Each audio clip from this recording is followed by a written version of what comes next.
आज की शाम जिन 3-4 मुद्दों पे मैं बोलूंगा उसमें से सबसे पहला मुद्दा है एजुकेशन। आप देखो अभी कोटा में छोटे छोटे बच्चे सुसाइड कर रहे हैं। आपने तो समाचार पत्र पढ़ा होगा, न्यूज देखी होगी। शिक्षा स्ट्रेस देने के लिए नहीं है, शिक्षा प्रेशर देने के लिए नहीं है, शिक्षा अहंकार पैदा करने के लिए नहीं है, तो फिर शिक्षा है किस लिए? सबसे पहला मुद्दा यह कि शिक्षा है किस लिए। एक बार महाकवि कालिदास जी एक गांव से गुजर रहे थे, यात्रा पे थे, तो प्यास लगी उन्होंने, तो उन्होंने घर का दरवाजा खटखटाया, तो उसमें से एक बुजुर्ग महिला निकली। उन्होंने कहा, माता जी मुझे प्यास लगी है। तो उस बुजुर्ग महिला ने कहा कि बिल्कुल मैं आपको पानी देती हूं, पिलाती हूं पानी। आप हैं कौन? उन्होंने कहा, मैं पथिक हूं, यात्री। तो बुजुर्ग महिला मुस्कुराई, उसने कहा, यात्री? यात्री दुनिया में सिर्फ दो हैं जो दिन रात चलते रहते हैं, एक सूर्य और एक चंद्रमा। तुम दिन रात चलते हो तो तुम यात्री तो हो नहीं। बोले, माता जी मैं मेहमान हूं। बोले, मेहमान? मेहमान भी दो ही लोग हैं, एक धन और एक जवानी।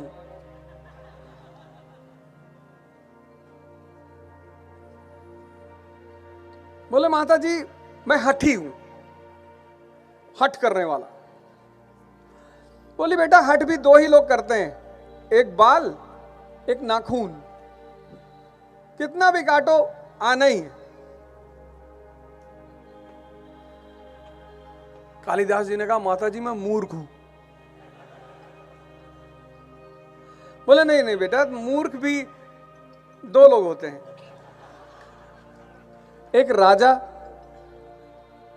जो अपने चाटुकारों की ही सुने और जनता की भलाई पर ध्यान न दे, और एक उसके बेवकूफ दरबारी जो राजा को हमेशा खुश करने के फिराक में लगे रहते हैं।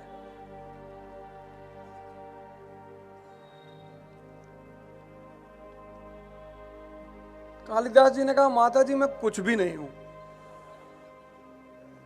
बोले, कुछ तो हो बेटा, लेकिन चलो कोई बात नहीं, प्यास तुमको ज्यादा लगी है। बोले, जी। बोले, आज के बाद एक बात याद रखना कि जब तुमसे जो सवाल किया जाए, जब मैंने तुमसे पूछा कि तुम कौन हो, तो तुम्हें कहना था ये मैं प्यासा हूं, प्यास लगी है। तुम क्या ही अपनी 500 आइडेंटिटी बता रहे हो, मैं ये हूं, मैं विधायक हूं, मैं सांसद हूं, मैं मंत्री हूं, मैं फलाना हूं। तुम बेटा प्यासे हो। शिक्षा का काम है ज्ञान का विस्तार, समझ का विस्तार, विजन का विस्तार। अब तुम लोग यहां चिल्ला रहे हो, कानपुर तक आवाज जा रही होगी।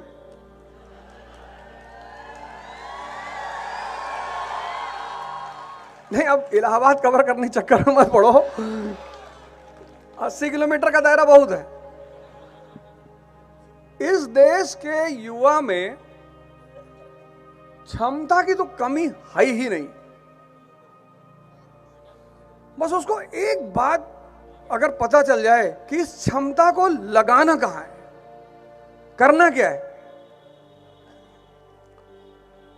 पढ़े जा रहे हैं, पढ़े जा रहे हैं, लोग पढ़े जा रहे हैं, और पढ़ते पढ़ते पढ़ते एक आदमी पढ़ रहा है, उसके अंदर इतना कॉन्फिडेंस आ गया है, इतना कॉन्फिडेंस पढ़ते पढ़ते कि 1931 में वो आदमी ब्रिटेन के राजा जॉर्ज पंचम के सामने खड़े होकर दहाड़ रहा है। 1931 शिक्षा ने उस आदमी को इतना उत्साह दे रखा है, इतनी ताकत दे रखी है, इतनी क्षमता दे रखी है कि 39 इयर्स का आदमी, आप समझ गए होंगे मैं किसकी बात कर रहा हूं। मैं एक बार फिर डॉक्टर अंबेडकर की बात कर रहा हूं।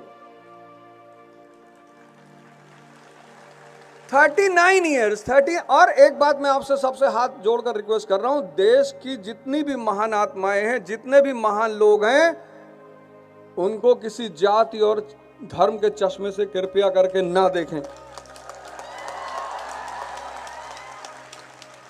अगर आपने ऐसा किया ना तो आप बहुत सारी चीजों से वंचित। मैं आपको शिक्षा की ताकत बता रहा हूं कि एक आप हैं जो बोलने से घबरा रहे हैं, किसी से बात करने से घबरा रहे हैं।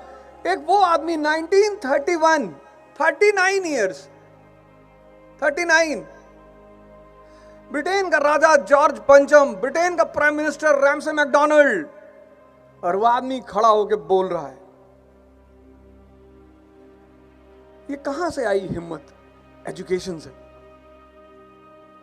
फिर उस आदमी ने एक स्टेटमेंट दिया, बड़ा प्यारा, बहुत जगह मैं तो लगातार उसको रिपीट, मैं कहीं जाता हूं उस स्टेटमेंट को एक बार जरूर बोलता हूं। शिक्षा शेरनी का दूध है, जो पिएगा वो दहाड़ेगा। पीछे वाले लगता है लखनऊ तक भेजने के चक्कर में। अरे कानपुर बहुत है भैया, कानपुर तक जा रही बहुत है। हाँ हाँ बता रहे।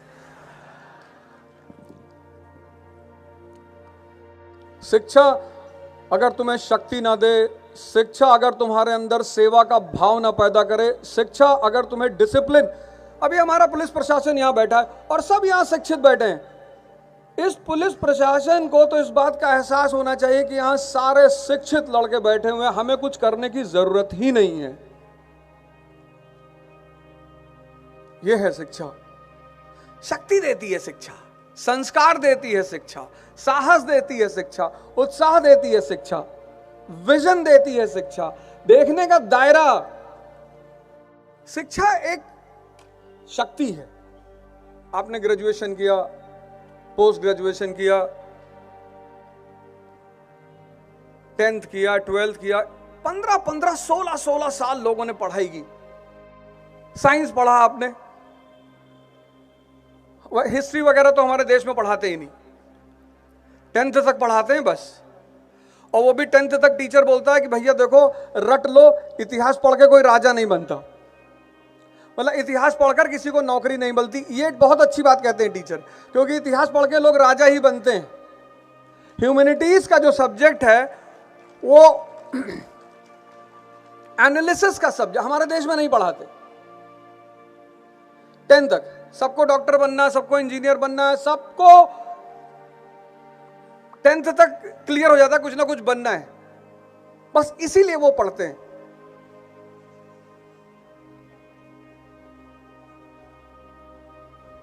लेकिन मैंने कहा ना कि शिक्षा ना रटने के लिए, ना परसेंटेज के लिए, ना नौकरी के लिए। शिक्षा है इस दिमाग, ये जो तीसरी आंख है इसको खोलने के लिए।